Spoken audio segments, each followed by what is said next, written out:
Muchísimas gracias, profesora Díaz Marroquín, sobre todo, pues muchísimas gracias por la invitación.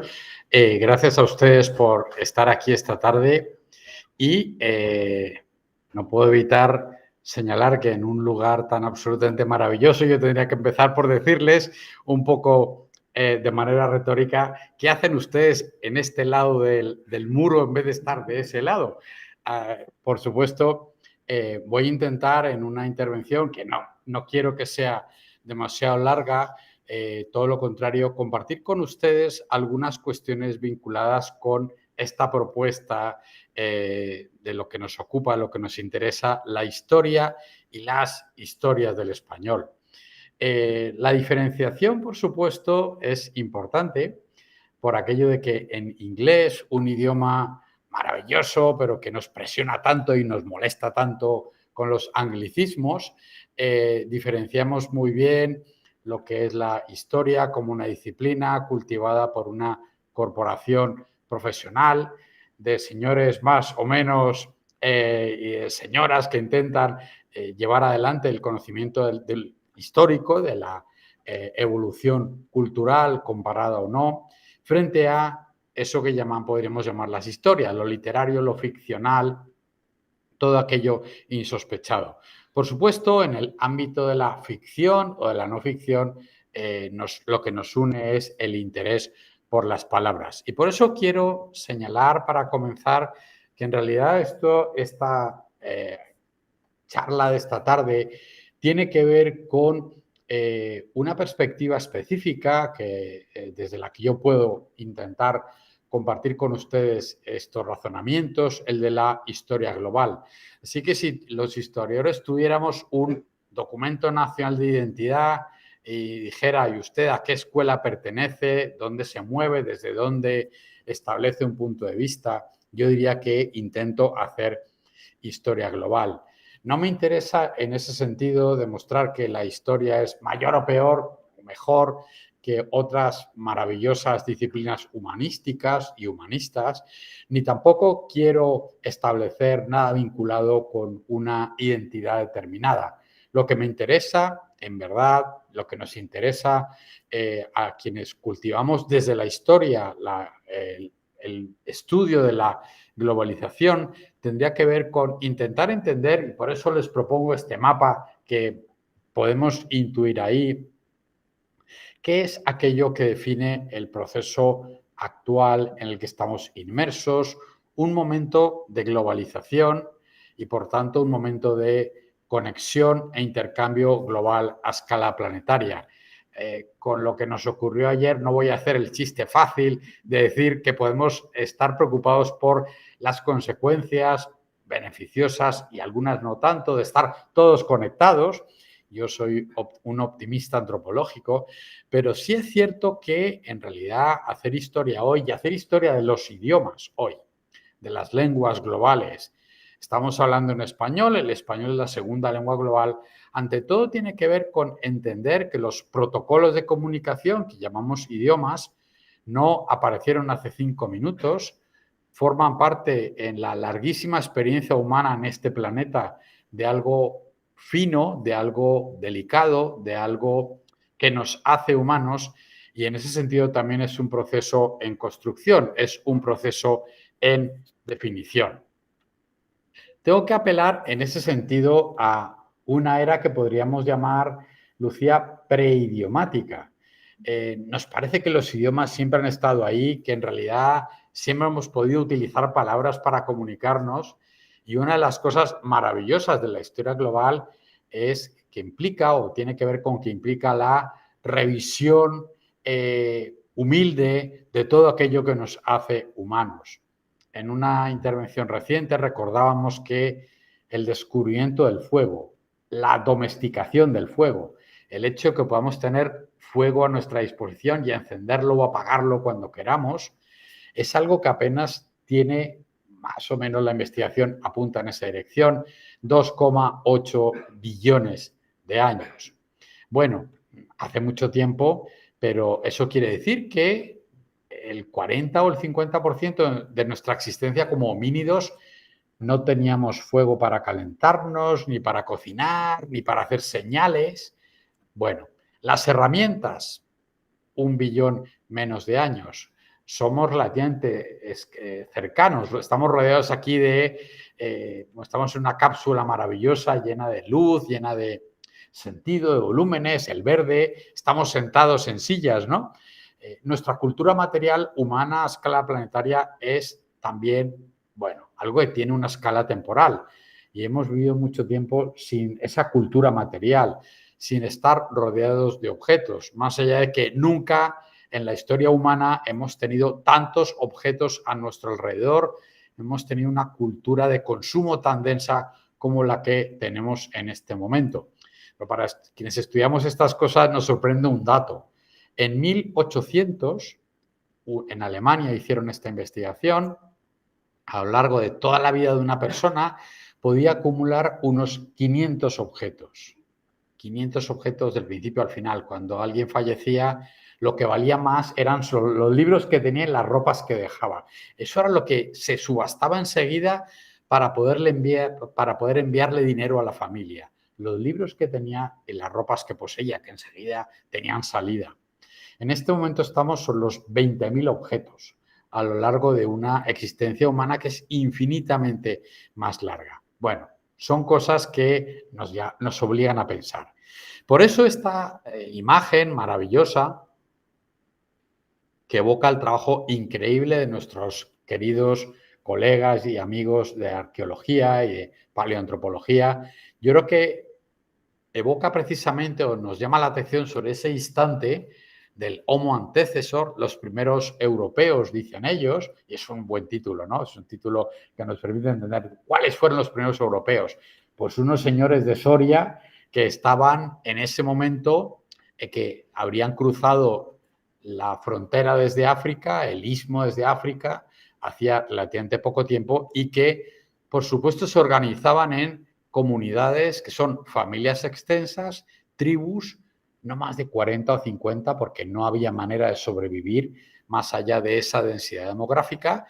Nos lo han contado ellos también. Vivían por ahí unos 27 años. Con 27 años uno ya estaba en el último momento. Sabemos también que tenían empatía, que tenían emociones los unos hacia los otros, que tenían una idea de trascendencia y de la divinidad y que de alguna manera se comunicarían. Lo que sí sabemos es que nuestros antepasados europeos, españoles, si queremos verlo en términos de una secuencia de ocupación, de una ecología y un espacio que compartimos todavía a día de hoy, no tenían idiomas. Los idiomas son mucho más recientes en la evolución de los homínidos y luego del Homo sapiens. Los idiomas tienen quizás, calculan quienes estudian este asunto, unos 200.000 años. O sea, hemos tenido emociones, empatía, creencia en Dios, intercambio, no cabe duda, necesidades de supervivencia radicales mucho antes de tener idiomas. Los idiomas son el último regalo de ese proceso de experiencia humana a escala planetaria. Por supuesto, como último esbozo, como último protocolo de la definición de lo que es ser humano en este planeta, los idiomas son frágiles. Los idiomas, la comunicación humana es dificilísima. Los semiólogos nos habéis enseñado que quizá el 4% de la comunicación humana es eficaz, que el 60% de la comunicación, y decirlo aquí entre tanta pantalla es bonito recordarlo, es el lenguaje no verbal y que el 40% de lo que le contamos a quienes nos rodean son las palabras. Así que las palabras son un lujo al alcance de nuestra mano, son una referencia de expansión humana a la cual nos acostumbramos y como todas las cosas que parecen abundantes se nos desgastan, ¿no? Las palabras se desgastan, se acaban, se nos olvida lo privilegiado que es podernos comunicar, lo exquisito que es el hecho de que los seres humanos podamos tener incluso protocolos a escala global. Y esto es muy importante recordarlo ahí, recordarlo en este momento. Porque no solo las palabras, sino las traducciones de las palabras y en la comunicación son cruciales. Lo que nos hace humano, al final, en esta última oleada de la globalización, de las culturas conectadas, evidentemente son los idiomas. Y tenemos el segundo idioma global después del inglés. Tenemos una capacidad de interrelación que nos hace, bueno, que nos confiere una herramienta cultural y que nos otorga un mapa cultural que podemos hacer operativo o no. Podemos enfadarnos con los idiomas y con las palabras o podemos disfrutar de ellas, que es nuestra obligación, yo creo, pero no podemos dejar de definirlo en términos exclusivamente empíricos. Hablamos español y tenemos que recordarlo, Lucía, inevitablemente. Cruzando la calle a mano izquierda estaba la casa, la taberna, donde Mario Vargas Llosa se sentaba por las tardes de Madrid a comenzar La ciudad y los perros, que es la obra que realmente lo convierte en un escritor, ¿no? Estamos en un paisaje cultural en el cual el idioma, los idiomas, no solo nos hacen humanos, sino que nos convierten, nos otorgan calidad a nuestra existencia. Yo lo diría también, Lucía, en esos términos puramente empíricos. Y en esta historia de los idiomas en general y el español en particular, hay una serie de elementos muy característicos que explican por qué formamos parte de una comunidad de comunicación que tiene 600 millones de personas a escala global, que está en todos los continentes y que es muy antigua, tan antigua, que en realidad el interés por España, el interés por Madrid, el interés por nuestras culturas en español tiene que ver con esa capacidad increíble que nos da la historia de nuestro idioma. Y en ese sentido, ya voy a entrar en materia rápidamente, a mí me gustaría evocar, es un truco repetido de quienes hacemos historia global, el entender que la globalización implica una interacción, una fricción permanente, un intercambio de unas personas con otras.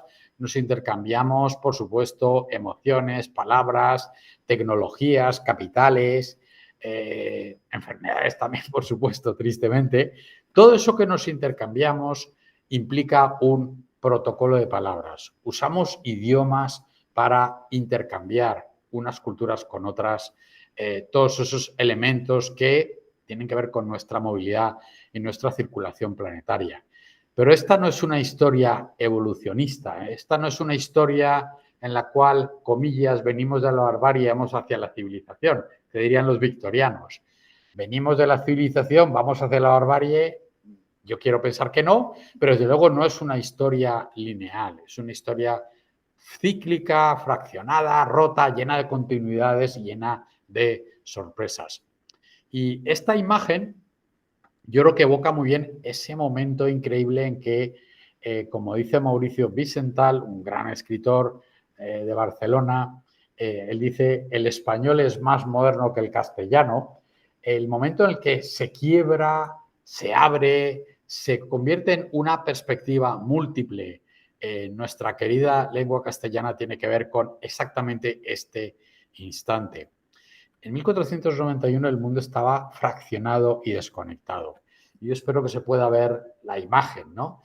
Tenemos arriba a mano izquierda a China. China, y recordemos eso de que China quiere decir imperio del centro. Ellos son ellos, los demás somos los demás.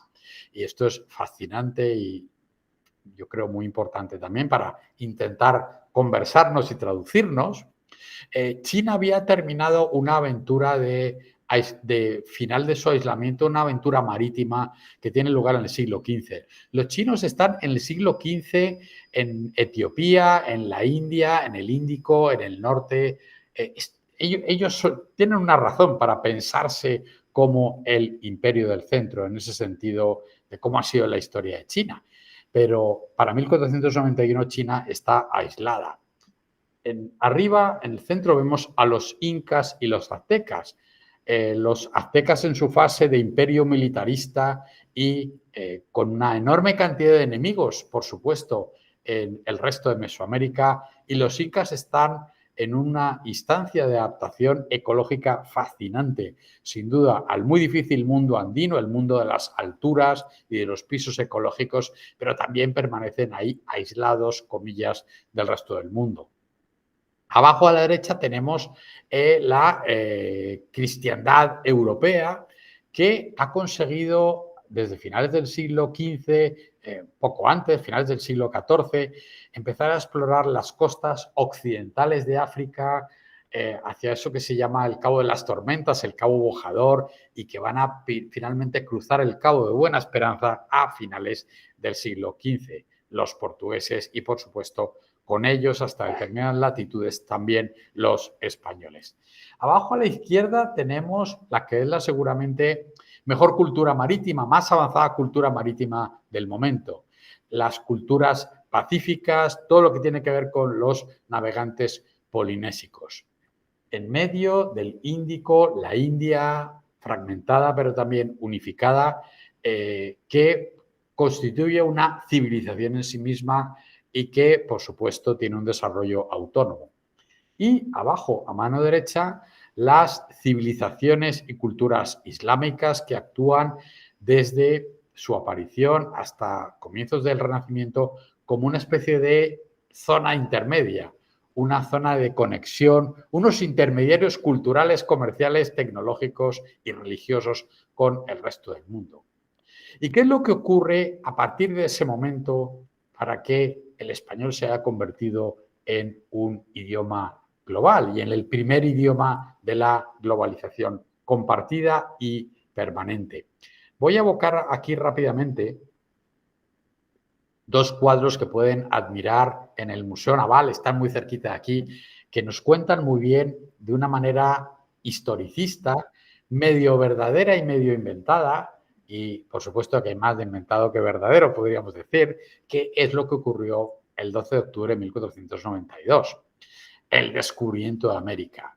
En términos de historia global, la reconexión de América con el resto de los continentes. Yo no creo que haya ninguna oposición entre el uso del término reconexión con el uso del término descubrimiento dentro de la tradición europea. Es un invento portugués, por cierto, la palabra descubrimiento.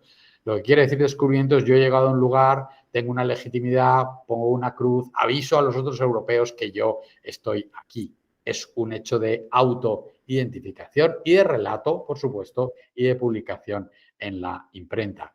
Pero desde el punto de vista de la historia global, lo que ocurre es que América se reconecta. América se ha desconectado del gran núcleo de civilización global euroasiático y africano, donde todos hemos estado integrados, entre más o menos el año 40.000 antes de Cristo y el año 1492. Durante todo ese tiempo, no es que América no tenga contactos con China, con Japón, con la Polinesia, por supuesto, incluso alguno diría que con Europa también, pero la realidad es que no hay un contacto denso, una interacción permanente y por eso América se reconecta con Eurasia y con África a partir de la llegada de Colón a un islote en las Bahamas el 12 de octubre de 1492. Por supuesto, Colón murió en 1506 convencido de que él había llegado a Asia, faltaría más. Más allá de lo que nos hayan enseñado las investigaciones posteriores. Porque Colón sabía muy bien dónde iba y como sabía muy bien dónde iba, los reyes católicos le otorgaron todo aquello que le otorgaron como almirante de la mar Océana. En un momento en el cual, y aquí vienen dos momentos fascinantes de la historia del español, en realidad la expedición de Colón y que luego va a ser la expedición de la Vuelta al Mundo, son expediciones de descubrimiento, y rescate. Son exploraciones marítimas, no van a colonizar, no van a poblar. Eso va a ocurrir con posterioridad. Pero veamos el momento del asombro, ese momento que José Garnelo nos cuenta en el cuadro, ¿no? Claro, aquí hay cosas completamente disonantes. Sabemos que esto eran las Islas Bahamas. Por supuesto, es el Caribe. Hace un calor y una humedad que ya no hace falta que lo recuerde. Y Colón va con su riguroso abrigo de pieles, podríamos decir, pasando un calor espantoso, con la cruz detrás y con las tripulaciones de quienes los acompañan. Y a la derecha estarían, suponemos, algunos indígenas taínos que, olvídense lo que cuenta Colón en su diario, están en permanente movimiento. El Caribe indígena anterior al 92, a 1492 está en completa traducción y, por supuesto, es un mundo en movimiento, aunque esté aislado del resto de las culturas globales. Y lo que ocurre a partir de ahí es que hay que ponerse a conversar, hay que ponerse a negociar. Es muy importante recordar en ese sentido que ya en el primer viaje de descubrimiento de Cristóbal Colón viaja de los primeros que cruzan el Atlántico y que llegan a las Bahamas, a Asia, Luis de Torres. Lo vamos a ver inmediatamente. Luis de Torres es lo que se llamaba en ese momento en Castilla un lenguas.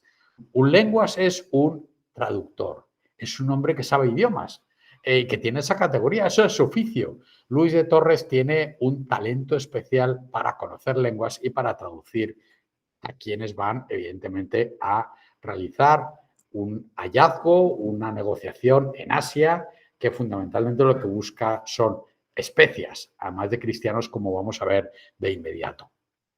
Y aquí viene otro cuadro del Museo Naval, la otra gran disrupción del español, el otro acontecimiento de nuestra historia, de la historia compartida y global, que cambia para siempre la evolución del idioma y la evolución de la humanidad. Este cuadro de Elías Salaverría, 1919, lo que recuerda es el regreso de la vuelta al mundo, el otro gran acontecimiento de disrupción de la historia en nuestro idioma que convierte el español en una lengua global. Este cuadro es bastante más fiable a lo que las fuentes puedan contar y un telegrama rapidísimo. Acuérdense que en 1519 salen 237 hombres en 5 embarcaciones, van a volver 19, 3,5 años después, y aparte de, bueno, luego van a volver algunos más, porque se quedan algunos en Asia, en África, en Cabo Verde, en diferentes lugares. Algunos consiguen retornar, aunque parezca milagroso rememorarlo. Y aquí el hecho fundamental es que en realidad el proyecto de Magallanes siempre fue el mismo que el de Colón: navegar a las Indias, a las Especias, llegar a Asia por el oeste y volver por la misma ruta. Ahora mismo tienen en el Museo Naval también, qué cantidad de publicidad estoy haciendo del Museo Naval, Lucía, que queremos tanto y admiramos tanto. Bueno, pues lo que pueden ver ahí es cómo en realidad eso que llamamos la primera vuelta al mundo es una gestión de crisis.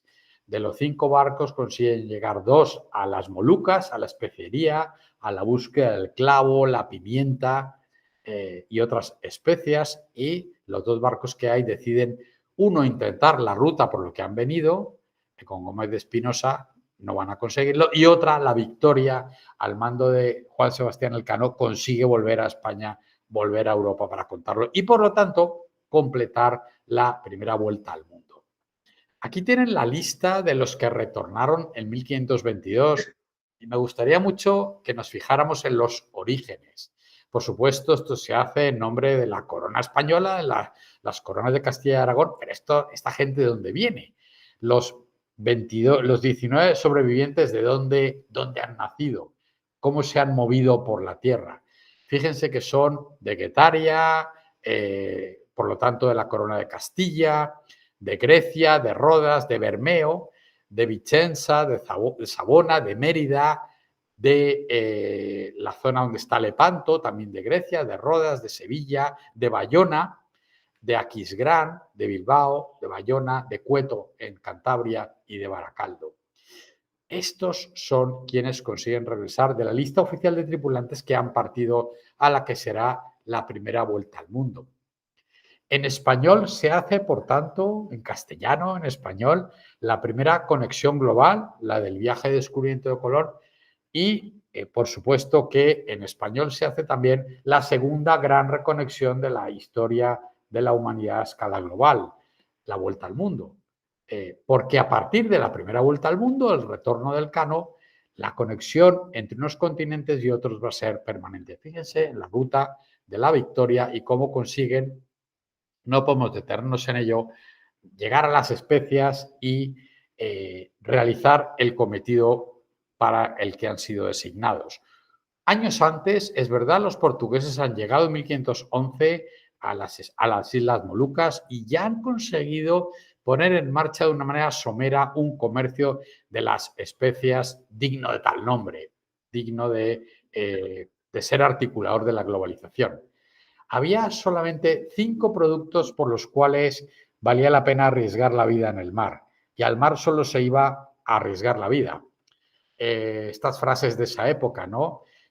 Camões, el poeta nacional portugués, vivir no es necesario, navegar es preciso. Uno se mete en el mar y no sabe si va a volver, si alguna vez regresa, por oro, plata, especias y esclavos.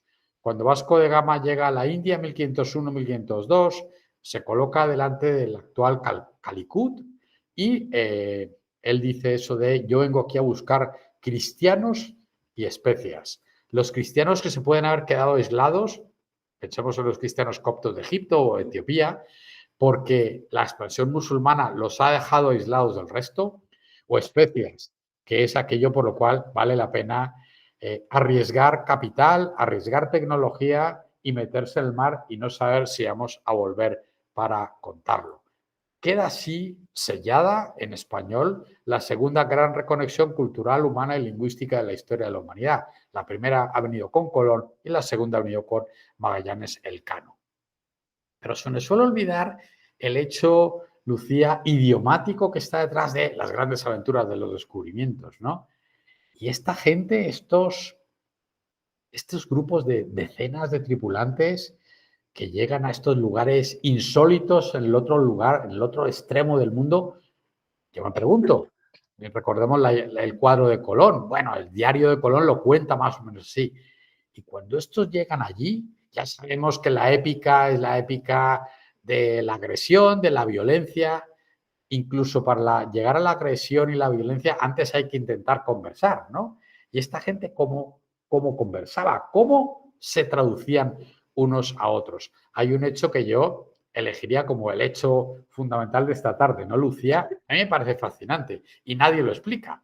Bueno, los tripulantes de Magallanes Elcano, los 2 barcos que llegan, consiguen llegar a las Molucas como si esto fuera coger un avión. ¿Y qué es lo que llevan de origen desde España para comerciar en la especiería?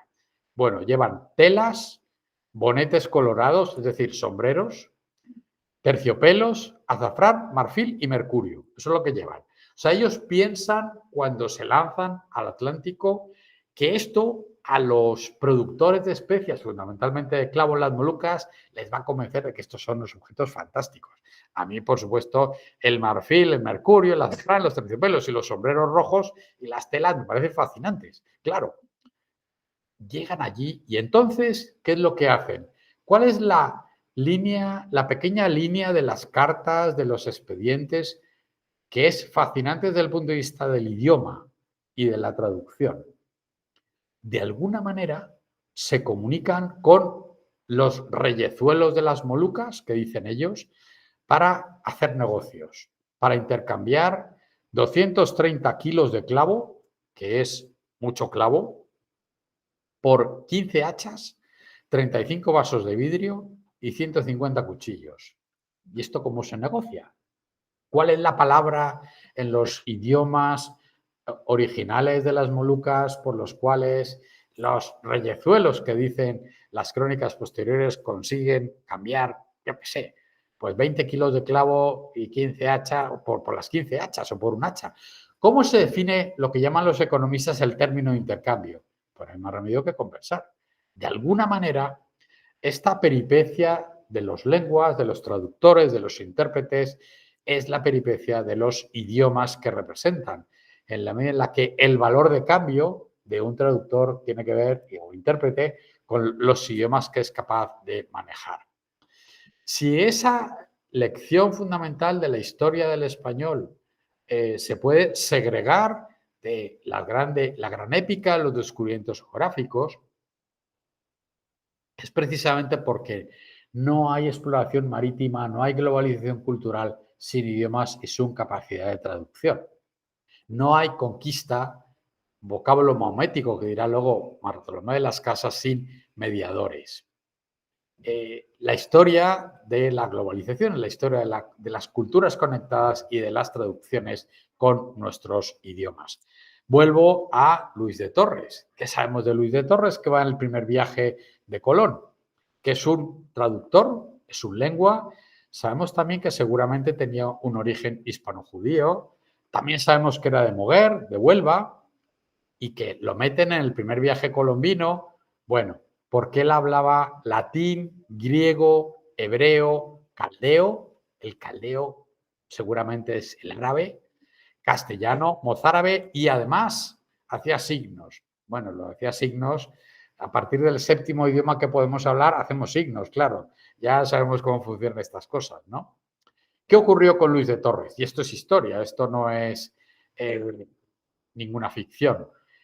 En 1492, cuando llega el momento de la celebración de la Navidad, acuérdense que los tres barcos de Colón, la Pinta, la Niña, la Santa María, el barco más grande, la nao, era la Santa María. Pero cometen un error indigno de navegantes experimentados. La noche de Navidad de 1492, que todos están de celebración, también hay que entenderlo, dejan a un grumete, a un aprendiz, al mando de la Santa María y ocurre estas cosas que ocurren a los alumnos en prácticas, que todos lo hemos ido. Lo que ocurre es que no sabe mantener la posición y embarranca la nao Santa María. Al embarrancar, el barco es irrecuperable y otra gran decisión, otra gestión de crisis que no es letra pequeña, van a volver a España con Colón en la Pinta y en la Niña, separadas, una con Yáñez Pinzón y otra con Colón, una parte de las tripulaciones. Quienes han conseguido llegar ahí, de esos 130 y tantos hombres, la mitad más o menos se tiene que quedar en América porque no hay barco para el regreso. Con los restos de la madera tienen que construir Fuerte Navidad para recordar la gracia del aprendiz, la gracia del pobre grumete que no tenía ninguna culpa de lo ocurrido. Y allí es donde, con toda seguridad, en la costa norte del actual Haití, donde se han hecho buenas excavaciones arqueológicas, mueren él y quienes los acompañan, que se han quedado allí en espera de que Colón y compañía regresen a España, cuenten lo que ha ocurrido, cuenten que han llegado a Asia y vuelvan, lo cual en efecto va a tener lugar, por alucinante que parezca, unos meses después, en 1493. Así que Luis de Torres el Pobre es una de las primeras víctimas europeas occidentales del encuentro supuestamente pacífico, cuentan algunos, en el mundo ideal indigenista anterior a 1492 de los pacíficos taínos. Sabemos también que Luis de Moguer, por ejemplo, probó el tabaco, que entonces era recomendado por los médicos para las enfermedades, y que conoció el pavo, que era un animal que no existía en América con anterioridad. Pero si no podemos explicar la reconexión americana sin quienes traducen, tampoco podemos explicar la primera vuelta al mundo y todo lo que ha venido con posterioridad sin una figura fundamental que es Malinche. Malinche hizo posible la fundación del México virreinal y, de nuevo, son los idiomas y su manejo lo que nos coloca en el centro de la interpretación posible del español y de la historia de las culturas en español. Por supuesto, esta imagen es una imagen de estas delirantes, naif, cultura popular mexicana, podríamos decir, o de Estados Unidos seguramente. Podemos imaginar a Malinche de muchas maneras, eso es legítimo, yo lo pongo ahí simplemente para poder subrayar un hecho crucial. Detrás de toda la épica de la conquista de México, de la conversión del imperio español, de un imperio marítimo, un imperio continental, terrestre, la fundación de las Indias y de América como un continente vinculado al mundo occidental, todo eso ocurre por lo que ocurre en Mesoamérica y con los aztecas. Aquí resulta que todo esto solo se puede explicar con Malinche en el centro. ¿Y quién es Malinche? Lo sabéis perfectamente, no está mal recordarlo. Malinche es una cautiva de guerra, es un objeto comercial. Malinche es una indígena de Yucatán que ha sido transferida como parte de un tributo a los aztecas y que, por lo tanto, es lo que tiene aprender idiomas. Conoce su dialecto maya original, donde ella ha nacido, conoce también un segundo idioma que es el náhuatl, la lengua de los aztecas. ¿Y qué es lo que ocurre y por qué Malinche se convierte de repente en una pieza fundamental, una bisagra crucial de la historia global del español? Malinche es entregada también, de nuevo, segunda vez, como tributo de guerra y como objeto, dentro del ejercicio de lo que los aztecas llamaban una guerra florida, un evento en el cual, ante una posibilidad de un evento bélico, yo lo que hago es demostrar al contendiente todos mis guerreros, todas mis armas, hago mucho ruido, asusto al contendiente para que se lo piense dos veces antes de entrar en una guerra conmigo. Eso es una guerra florida. Todo lo que los deportes actuales, el baloncesto, el fútbol, todos son guerras floridas, por cierto, en términos exclusivamente de explicar de dónde vienen los orígenes remotos del baloncesto, por ejemplo, de la Mesoamérica indígena. Bueno, Malinche es parte del botín, parte de la demostración de los aztecas ante Cortés y sus 600 hombres recién llegados en el momento en el cual ellos han estado yendo todo el rato en el Caribe. Al oeste hay un rico y lejano imperio muy poblado y eso es lo que mueve a Cortés a romper las reglas y a acercarse allí y de repente se encuentra con Malinche. Pero ¿dónde se cierra la bisagra? 2 años antes de la llegada de Cortés, en 1519, 1517, ha habido una expedición de reconocimiento en búsqueda de qué es lo que hay hacia el oeste. Por supuesto, lo primero que hace Cortés es intentar encontrar si existe alguno de los náufragos de la expedición que ha llegado a la costa de Yucatán 2 años antes. Entre ellos, de nuevo, los hechos alucinantes de la historia y de la historia de España y de la historia global. Hay uno que ha sobrevivido, han sobrevivido varios, pero entre ellos, uno de ellos es Jerónimo de Aguilar.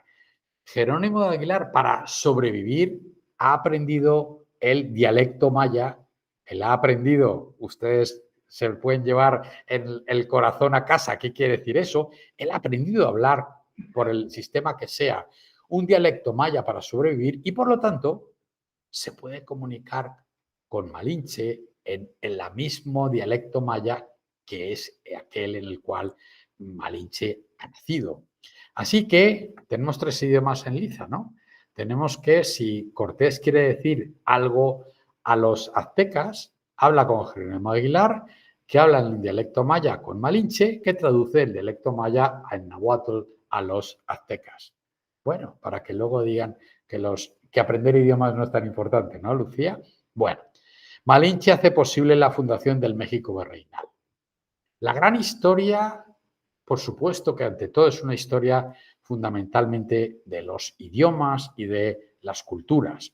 Pero yo quiero subrayar aquí que en realidad todo esto que les he contado, que insisto, no está en la gran épica de los acontecimientos y quizá son las pequeñas líneas de los pies de página de la historia, que es lo que verdaderamente cuenta. Aunque no ha formado parte de los grandes acontecimientos, digámoslo así, tristemente, yo creo que ya es hora de que se integre en la gran explicación de la globalización como cultura. En realidad siempre hemos tenido interés en entender cómo y por qué el español se convierte en un idioma global. Y esto solo puede tener que ver con la historia, con la experiencia y con la traducción. Por eso quiero recordar aquí un par de libros, y es bonito mencionarlo en un lugar tan bonito como este, ¿no? Mi querido maestro Francisco de Solano, que en paz descanse, fue un gran estudioso, un gran americanista, un gran historiador y un gran estudioso del hecho fundamental de la presencia del español dentro de la colonización española en América y en otros continentes. El libro que hay a la izquierda se titula Documentos sobre política lingüística en Hispanoamérica 1492-1800. Este es un libro del quinto centenario. Y lo que él hizo ahí fue recopilar, tuvo siempre esa obsesión, por supuesto era muy políglota, mi querido ya añorado Paco Solano, y él recogió ahí legislación, leyes, preceptos, documentos, protocolos. ¿Qué se hace con esto de las lenguas? ¿Formó parte de la política de la corona española desde Colón en adelante la lengua, los idiomas? ¿Se impuso el español? ¿No se impuso? ¿Cómo se hicieron? ¿Cuál es la historia de España al respecto? Bueno, pues ahí yo creo que tenemos una fabulosa recopilación que nos permite evocar muy bien cuáles fueron los cambios de posición de la corona española y de las leyes de Indias en el uso del idioma. Y a la derecha, el cuerpo de documentos del siglo XVI de Luis Hanke, publicado en México en el Fondo de Cultura Económica, y lo digo en una línea. Lo que nos cuenta es cómo el derecho internacional y eso que llamamos luego, con toda tranquilidad, los derechos humanos, forman parte del debate de la interacción cultural desde el despliegue español y más tarde, antes portugués y por supuesto francés y británico, europeo a escala global. Así que claro que hay una política lingüística que se recoge a partir de las necesidades del mantenimiento de una conexión permanente en estos territorios a los cuales los españoles y los europeos han ido llegando. Porque ya no solamente es el hecho de llegar, el hecho de es fundamental el hecho de sobrevivir. ¿Qué ocurre al día siguiente? Bueno, ¿qué nos cuenta, por ejemplo, esta serie de reglas y específicamente reales órdenes, reales cédulas en torno al idioma? Por supuesto, se pueden ir a las leyes de Indias, los 4 volúmenes, y se pueden ir allí a los títulos correspondientes. ¿Y qué es lo que preguntan? Por ejemplo, ¿qué es lo que prescriben las leyes de Indias? ¿Cuál es el uso de las señas?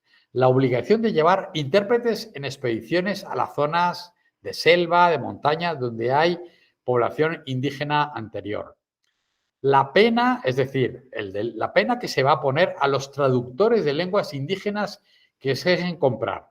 Imagínense que hay un indígena que establece un pleito contra un encomendero. Bueno, pues resulta que aquí lo que descubrimos es que había traductores de lenguas indígenas que se vendían el encomendero, que era la parte demandada, y las leyes de Indias indican, no, para evitar esto hay que castigar a estos traductores falsarios. Bueno, que en los juicios los indígenas que no sepan castellano puedan llevar sus traductores propios fiables, así como suena. ¿Cómo hacer traducciones difíciles? Pues hay conceptos intraducibles. El concepto de Dios, ¿hasta qué punto es extrapolable? Hay grupos indígenas en Brasil que no tienen una idea de divinidad o que resulta que el equivalente a Jesucristo y la Virgen María son hermanos. ¿Qué hacemos con eso? ¿Cómo podemos traducir estos conceptos? Los curas nativos y su importancia. Esto es muy curioso, ¿no? Dada la incompetencia española en el aprendizaje de idiomas, ¿qué se puede hacer? Ya lo dicen las leyes de Indias en el siglo XVI. Que los indígenas aprendan español y superen inconvenientes. Hoy diríamos que se empoderen, ¿no? Que aprendiendo español se defiendan y utilicen la legislación real en su favor. Bueno, una cosa muy interesante, el trabajo de negros libres como voceros y pregoneros o traductores. Por alguna razón, que está sujeta, por supuesto, a la investigación y la interpretación, muy rápidamente los negros libres aprenden español y los contratan los cabildos, las alcaldías, los ayuntamientos como oficio mayor. Los pregoneros mulatos, por ejemplo, son muy prestigiosos y alcanzan un enorme éxito. Ese es el mundo de las Indias del siglo XVI en el cual el español se convierte en el idioma de la colonización española. Por supuesto, los idiomas nos permiten también, el estudio del español nos permite definir cómo y por qué las variables del español americano llegan a ser las que son. Tengo que citar, Lucía, aquí a Peter Boyd Bowman. Peter Boyd Bowman fue un estadounidense que vino a España en los años 60 a hacer la tesis doctoral y que estudió lo que él llamó el índice biogeográfico de los españoles que pasan a América. ¿Por qué el español americano? Yo no sé si hay alguien aquí del otro lado del Atlántico, todos somos idiomáticamente parecidos, hablamos en español, pero ¿por qué formas del español de Andalucía, del español de Extremadura son dominantes, o de Canarias son dominantes en la formalización inicial del español? Pues sencillamente porque las licencias de pasajeros a Indias, lo que hace Boyd Bowman es estudiar las 40.000 licencias de quienes pasaron legalmente a las Indias, tienen ese origen geográfico. Simplemente lo que puede ser una presunción de pura experiencia, Boyd Bowman lo convierte en un estudio fantástico de demografía lingüística y nos explica muchas cosas sobre el estudio de las variantes del español. Aquí tenemos, y voy a leerlo muy rápidamente, por ejemplo, en 1611, este es un documento de Paco Solano, en que nos indica, hay un documento en el cual Pedro Arenas, en México, 1611, hace una especie de diccionario de viajero. Esto que se compraría hoy en un aeropuerto, un manual de socorro para un viajero en apuros, es lo que Pedro Arenas hace en 1611. Y entonces, ¿qué es lo que él incluye aquí? Frases más comunes y ordinarias para el trato interracial, titulación de Paco Solano, que se desarrollan en el vocabulario, que es aquello que uno necesita para moverse en un país en el cual hay otros idiomas. Bueno, palabras de saturación, de saludo, lo que se suele decir, cómo preguntar por una persona ausente, cómo preguntar por el que no está allí, lugares dentro de casa, palabras comunes de vituperio, es decir, insultos, recaudo para coser, nombres de los colores, partes del cuerpo humano. Todo eso en la lengua indígena donde un español iba destinado o iba simplemente a buscarse la vida, era aquello que, según Pedro Arenas, uno necesitaba saber. Así que fíjense que como uno no sepa cómo son los artefactos para coser, uno no tiene salida. Al final, estamos hablando de la formalización del barroco. El barroco es la primera ideología global, es el mundo de la primera globalización, de la globalización ibérica, hispano-portuguesa, desde 1580 y, por supuesto, yo diría, y perdonen el uso del anglicismo, pero es útil, la monarquía hispana global es un melting pot idiomático, es una olla mezcladora. Es un lugar en el cual todos los idiomas, centenares y centenares de idiomas, se mezclan con, por supuesto, el español como el idioma de la legislación, de la diplomacia, de la moda y de la burocracia imperial capaz de organizar y gobernar de manera sostenible. Es el imperio de los Felipes, Felipe II en adelante, a escala global. Por supuesto, el mundo de las fronteras es un mundo de traducción, de traslación, de interpretación. Esta imagen que está guardada en el Museo del Prado, yo creo que evoca muy bien esta fotografía de cómo funcionaba la monarquía española de Felipe IV. Y estamos aquí, por cierto, esto es el Buen Retiro, el Parque El Retiro, en dominios del conde duque de Olivares, que construyó el Palacio del Buen Retiro para tener a Felipe IV más entretenido todavía. Vamos a dejarlo así porque yo soy discípulo de John Eliot, que estudió esto maravillosamente bien. ¿Qué es lo que nos interesa aquí? En español nos cuentan que estos mulatos rebeldes, estos antiguos esclavos de la frontera actual de Colombia y Ecuador, los mulatos de Esmeraldas, han decidido aceptar a Felipe II como, por supuesto, rey planeta por anticipado. El término es más para Felipe IV. Retrato de don Francisco de Arobe con sus dos hijos de la región de Esmeraldas que asientan dos cacicazgos y que, por supuesto, dejan de ser esclavos alzados para convertirse en gobernadores de la actual Esmeraldas, provincia del norte de Ecuador. Todo esto, por supuesto, implica la traducción, los idiomas africanos de origen y, eventualmente, la habilidad en el uso del idioma. Este mundo hubiera podido permanecer solo mediante mecanismos de violencia, de conquista, de toda esta épica de los nacionalismos decimonónicos tan aburridos que no explican nada. No, en absoluto. Los imperios empiezan y terminan, desde luego, pero lo que deberíamos preguntarnos es por qué duran. Los historiadores globales nos preguntamos por qué duran los imperios. Duran porque hay colaboracionistas, porque hay negociaciones, porque hay coinés, conglomerados culturales y lingüísticos.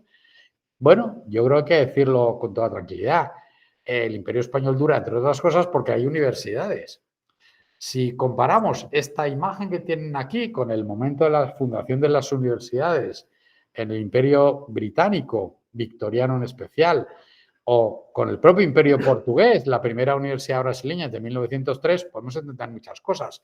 Más allá de que, obviamente, lo que podemos ver aquí es que el despliegue institucional de la continuidad de la colonización, de la definición del Imperio español como un imperio de ciudades, tiene que ver sobre todo con las universidades, con las cátedras, con los idiomas, con las traducciones, con, obviamente, las cartillas de evangelización y con todo lo que hoy llamamos muy pomposamente las industrias del idioma, que estaban ya inventadas en este momento.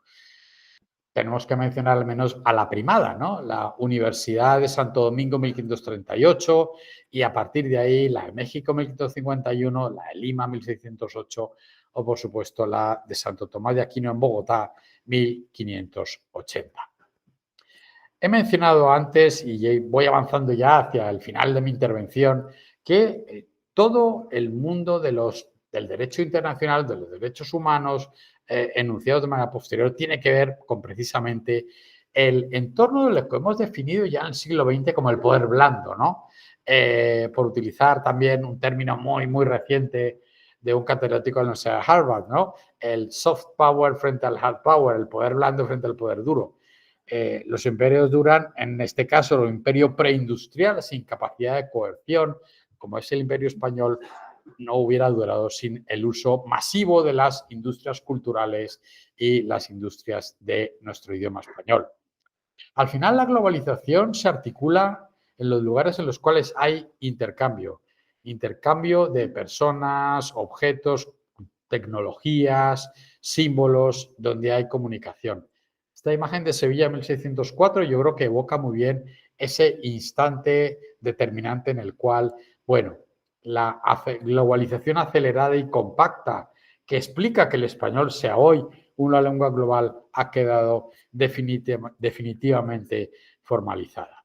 Y yo creo que ya estamos sobre el límite del tiempo. Me parece, Lucía, que con esta imagen de la Sevilla que fue y no la Sevilla inventada por los románticos, podemos cerrar muy bien quizás esta intervención, aunque no voy a dejar de mencionar que en realidad en las dos oleadas consecutivas que tienen que ver con la conversión del español en idioma global, al menos tenemos que recordar y evocar que el español es la gran herramienta por la cual los estados republicanos ya independientes del Imperio Español en el siglo XIX, la gran herramienta de los estados para crear nacionalismos y pedagogías nacionalistas es el español.